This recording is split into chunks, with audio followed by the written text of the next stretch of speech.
আসসালামু আলাইকুম রাহমাতুল্লাহি ওয়া বারাকাতুহু। সুপ্রিয় সম্মানিত দর্শক ও শ্রোতা, আশা করি মহান রব্বুল আলামিনের দয়ায় আপনারা সকলেই ভালো আছেন।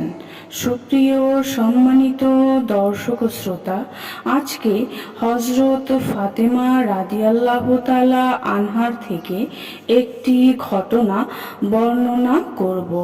ঘটনার শিরোনাম হচ্ছে তাহাজ্জুদ নামাজের গুরুত্ব। সুপ্রিয় সম্মানিত দর্শক ও শ্রোতা, আপনাদের নিকট অনুরোধ থাকবে ঘটনাটি শেষ পর্যন্ত শোনার।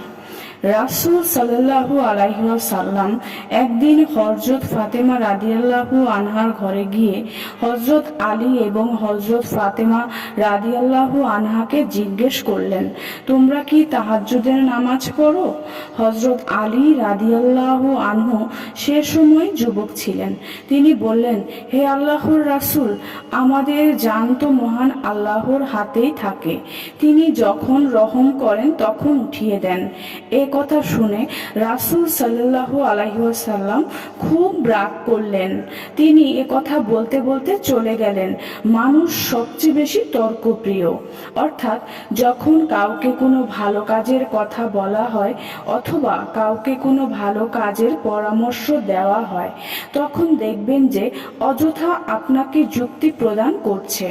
প্রকৃতপক্ষে হযরত আলী এবং হযরত ফাতেমা রাদিয়াল্লাহু আনহা রাত জেগে তাহাজ্জুদের নামাজ পড়তেন। তবে অসাবধানতা বশত উত্তরে রাসূল সাল্লাল্লাহু আলাইহি ওয়াসাল্লাম রাগ করে চলে গেলেন। যে ব্যক্তি সবসময় তাহাজ্জুদের নামাজ পড়ে না, অথবা মন যখন চায় তখন পড়ে আর মন না চাইলে পড়ে না, তাদের এই ঘটনা থেকে শিক্ষা নেওয়া জরুরি। তাদের এদিকটায়ও দৃষ্টি দেওয়া উচিত। তাহাজ্জুদ নামাজ নফল হওয়ার পরেও রাসূল সাল্লাল্লাহু আলাইহি ওয়াসাল্লাম কি পরিমাণ রাগ করেছেন।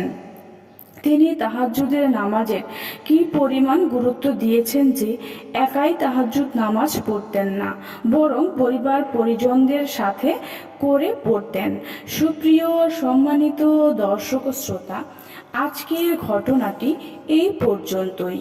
ঘটনাটি যদি ভালো লেগে থাকে অবশ্যই চ্যানেলটি সাবস্ক্রাইব করবেন, লাইক করবেন, কমেন্ট করবেন এবং বেশি বেশি শেয়ার করে দিবেন। সবাই ভালো থাকবেন। আল্লাহ হাফেজ।